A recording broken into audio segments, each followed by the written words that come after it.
آج کے pod cost میں ہمارے ساتھ بہت ہی اسپیشل گیسٹ ہیں ابراہیم سید صاحب، جو پچھلے 43 ایئرس سے امریکہ میں مقیم ہیں۔ انہوں نے ہالی ووڈ کی موویز میں کام کیا، انہوں نے ڈفرینٹ کمپنیز میں کام کیا، پوری دنیا کے جو حالات ہیں اس پر گہری نظر رکھتے ہیں۔ آج کے پوڈ کاسٹ میں ہم ان سے جانیں گے کہ امریکہ کا ایک high profile murder case Charlie Kirk, اس کے پیچھے کیا عوامل تھے، چارلی کرک کو کیوں اور کس نے قتل کروایا، چارلی کرک کے قتل سے کس نے فائدہ اٹھایا، اور جیفری ایپسٹین کیس میں چھوٹی بچیوں کے علاوہ کون کون سے ایسے حقائق ہیں جس پر اب تک بات نہیں ہو رہی۔ یہ تمام حقائق جاننے کے لیے اس پوڈ کاسٹ کو اینڈ تک ضرور دیکھیں۔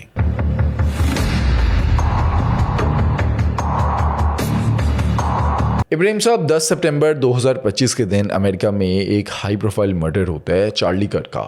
آج کے پوڈ کاسٹ میں ہم سمجھیں گے کہ چارلی کرک کے مرڈر کے پیچھے کون کون تھا، اور اس مرڈر سے کس کو کتنا فائدہ ہوا، اور اس مرڈر کا پورے امریکہ پر کیا اثر ہوا۔ لیکن ہم سٹارٹ کرتے ہیں، ہم سمجھتے ہیں کہ چارلی کرک تھا کون، اس کا بیک گراؤنڈ کیا تھا۔ چارلی کرک ایک وائٹ امریکن، ایلینوائے، لوگ ایلینوائے اسٹیٹ تو جانتے ہوں گے، لیکن شکاگو کے نام سے لوگ زیادہ جانتے ہیں کیونکہ وہ اس کی ایک سٹی ہے جو مین سٹی وہ شکاگو ہے۔ یہ تھوڑا سا اس سے باہر، جسے کہتے ہیں شہر سے تھوڑا باہر، ایک گاؤں ہے یا ٹاؤن جسے ہم کہتے ہیں، وہ آرلنگٹن ہائٹس کہلاتی ہے، جہاں پر یہ اکتوبر 14 1993 میں اس کی پیدائش ہوئی، اور وہیں پر اس نے اسکول وغیرہ کیا، ہائی اسکول کیا، اور اس کے بعد اس نے کالج میں داخلہ لیا، اور اس نے تقریباً شاید 3 سال یا کتنے کالج میں گیا ہے آفٹر ہائی اسکول کے بعد، اور پھر اس نے ڈراپ آؤٹ کر لیا تھا اپنے کالج سے۔ اور اس کے بعد اس کو شوق تھا دراصل، یہ بڑا رائٹ ونگ ہمارے یا لیفٹ ونگ کہلاتا ہے، جو ڈیموکریٹس ہیں اور رائٹ ونگز جو ہیں یہ سارے آپ کے ریپبلکنز ہیں، جیسے یہ ٹرمپ صاحب کی حکومت ہے تو آپ اسے رائٹ ونگ سمجھیں، اور لیفٹ اس طرح دوسری طرف والوں کو سمجھیں، ڈیموکریٹس والوں جو بائیڈن اور کلنٹن وغیرہ وہ لوگ وغیرہ ہوا کرتے تھے۔ تو اس طرح ہمارے یہاں جو ہے وہ دو ٹیمیں، دو پولیٹیکل ٹیم جو ہیں وہ سپلٹ ہوئی ہیں۔ تو یہ لڑکا he was young، اور اس نے بہت تھوڑی عمر میں تقریباً 23-24 ایج میں اس نے ایک آرگنائزیشن بنائی TPUSA کے نام سے، اور یہ اس کا چیئرمین اور فاؤنڈر اور سب کچھ یہی تھا۔ اس نے وہ شروع کیا، اس کو ڈونیشن وغیرہ کافی ملی، اور اس کا ایک یہ تھا کہ سلوگن جسے ہم کہتے ہیں پروو می رانگ، تو یہ ڈیبیٹس کے اوپر کالجوں میں جایا کرتا تھا، یونیورسٹیز میں جایا کرتا تھا، شوز کیا کرتا تھا، اور لوگوں کو انوائٹ کرتا تھا، لڑکے لڑکیوں کو، ینگسٹر، یعنی سارے ینگسٹر جنریشن میجورٹی میں 98% آپ ینگسٹرز کہہ سکتے ہیں۔ تو یہ ان لوگوں کو سنتا تھا اور پھر اس کے جواب دیا کرتا تھا، قائل کرنے کی کوشش کرتا تھا کہ وہ سمجھا سکے، کیونکہ یہ ایک بڑا ہارڈ کور کرسچن مطلب اس کا بلیف، تو کرسچینٹی کے اوپر اس سلسلے میں بہت اچھا اس نے سٹارٹ لیا، بہت جلدی سے ترقی حاصل کی، کافی انفلوئنشل بنا۔ پھر یہ اس آرگنائزیشن جو TPUSA ہے، اس کے اندر کافی لوگ ہائر ہونے شروع ہوئے، وہ آرگنائزیشن اور بڑھتا چلا گیا، جس کے تحت obviously ڈونیشن وغیرہ کافی آتی گئی، کیونکہ کوئی بھی آرگنائزیشن چلانے کے لیے پیسے چاہیے، تو وہ پیسے جو ہیں وہ کہاں سے آئیں گے؟ تو obviously اپنی جیب سے تو آدمی نہیں ڈالتا، تو کہیں نہ کہیں سے کوشش کرتا ہے کہ اس کو کوئی اسپانسر کر دے، یہ کر دے، کوئی پیسے دے دے، ڈونیشن وغیرہ۔ خیر یہ اپنے لحاظ سے کافی حد تک چلتا رہا۔ میں دراصل آپ کی آڈینس کو یہ سمجھانا چاہتا ہوں کہ لوگ سمجھیں کہ چارلی کرک کون تھا، کیا ہوا، کیا کرتا رہا، اور کہاں پر۔ چونکہ میرے لحاظ سے مجھے تقریباً یہ 43 ایئرس صرف یونائٹڈ اسٹیٹس میں ہو گئے، مجھے ویسے نکلے ہوئے تو 53+ ایئرس ہو گئے پاکستان چھوڑے ہوئے۔ تو جو لاسٹ 43 ایئرس میں جو میں نے چیزیں یہاں دیکھی، ہماری جنریشن جو ہے جسٹ آف دا سبجیکٹ، ہم تقریباً 80 سال سے ہماری جنریشن جو ہے یہاں پر US میں مطلب ہم لوگ ہیں۔ تو ابھی سے میرے انکلز اور مزید لوگ جو تھے نانا اور یہ سب لوگ کافی برسوں سے 80 سال سے یہاں رہ رہے ہیں. تو کافی کچھ سننے میں کو آیا تھا, پھر خود ایکسپیرینس کیا اپنی لائف میں. پھر اس کے بعد انٹرسٹ ہے اسی چیزوں میں, پالیٹکس میں, اس میں حالانکہ میں نے کبھی کوئی ذاتی حصہ نہیں لیا کبھی بھی. میں ہمیشہ ڈیموکریٹ کی طرف میرا رجحان تھا, اور ان کے لیے میں والنٹیئر وغیرہ بنتا تھا, جاتا تھا اسکولوں میں ووٹنگ کے ٹائم پہ لوگوں کو گھر گھر جا کے دروازے کھٹکھٹانا. خیر میری ملاقات کبھی چارلی کرک کے ساتھ نہیں ہوئی, لیکن کافی کچھ میں نے اس کے شوز وغیرہ دیکھے, پتہ چلا اس نے کافی ہیلپ. پھر ایک ٹائم آیا جب ریپبلکنز نے اس کو پک کیا, اور پھر یہ بڑا انفلوئنشل تھا. تو ٹرمپ صاحب نے جو اپنی کیمپین چلائی تو اس نے کافی سپورٹ کیا ٹرمپ کو, اور ٹرمپ صاحب جیت گئے. لیکن وہ ایک ڈفرنٹ سلوگن سے جیتے تھے, ماگا میک امیریکا گریٹ اگین, جو ہرگز بھی نہیں ہے. اب ہم اسے MIGA کہہ لیں. اب آپ سمجھ سکتے ہیں کہ اس میں آئی کے اندر کون سے دو ملک ہیں جس کے نام سے وہ ہوا ہے, ماگا سے MIGA. اب چارلی کرک ڈونلڈ ٹرمپ کے قریب پہنچ گیا, اتنا انفلوئنس بن گیا, لیکن ایک عام انسان کے لیے, ایک امریکن کے لیے یہ سمجھ میں بات نہیں آتی کہ اتنی جلدی اتنی ینگ ایج میں یہاں تک کیسے پہنچ گیا. کوئی نہ کوئی طاقت ہوگی پیچھے. اب چارلی کرک کے پیچھے ایسی کون سی طاقت تھی جس نے چارلی کرک کو کہاں سے کہاں پہنچا دیا؟ پیچھے کون تھا اس کے؟ بات جب کرتے ہیں کہ انفلوئنشل کیسے بنا, بہرحال اس کے اندر ایک اپنا ذاتی ٹیلنٹ تھا. جو کسی چیز کریڈٹ کا حقدار ہوتا ہے تو اس کو کریڈٹ دینا چاہیے. He was very hard working guy. بولنے کا اس کا انداز, اس کا اپنے آپ کو کیری کرنے کا اس کا ایک انداز تھا. حالانکہ وہ اس کے پاس کوئی کالج کی ڈگری نہیں تھی کیونکہ وہ ڈراپ آؤٹ تھا کالج سے, لیکن اس کے اندر اسپیکنگ پاور بڑی تھی. تو وہ اسپیکنگ پاور کے لحاظ سے اس نے اپنے آپ کو بہت کیا. اور پھر اب اسی جب آپ اتنے ٹی وی کے اندر ایک فیم حاصل کر لیتے ہیں لوگوں کے بیچ میں, تو جو بڑے لوگ ہوتے ہیں جو جسے ہم کہتے ہیں یہودی, اس یہودی, اگر لوگ کہیں کہ سارے یہودی خراب ہیں تو میں کہوں گا نہیں, کیونکہ میرے دوست بھی ہیں, میں ان کے ساتھ بزنس بھی کیے ہیں, اور ان کے ساتھ بہت رابطہ آج تک ہے میرا. یہودیوں میں بھی بہت سارے کیٹیگریز ہیں. کچھ جو اسرائیلیز ہیں یہودی جو ہیں وہ ہارڈ کور ہیں, اور کچھ جو ہے وہ جیسے امریکن جو ہیں وہ ڈفرینٹ ہیں. کچھ زائنسٹ ہیں جو بالکل ہی پرو اسرائیل ہیں, اور وہ مطلب they are after your blood. They want to make sure کہ وہ آپ ان کو وہ مار کے ہی آپ کو دم لیں تو ہی ان کو سکون ملتا ہے, چاہے اس میں بچے ہوں خواتین عورت. خیر anyway, چارلی کرک کو ڈونیشنز آنی شروع ہوئی اور پیسوں کا ہیر پھیر ہونا شروع ہوا, کیونکہ اس آرگنائزیشن کے اندر کافی یہودی لوگ کام کیا کرتے تھے.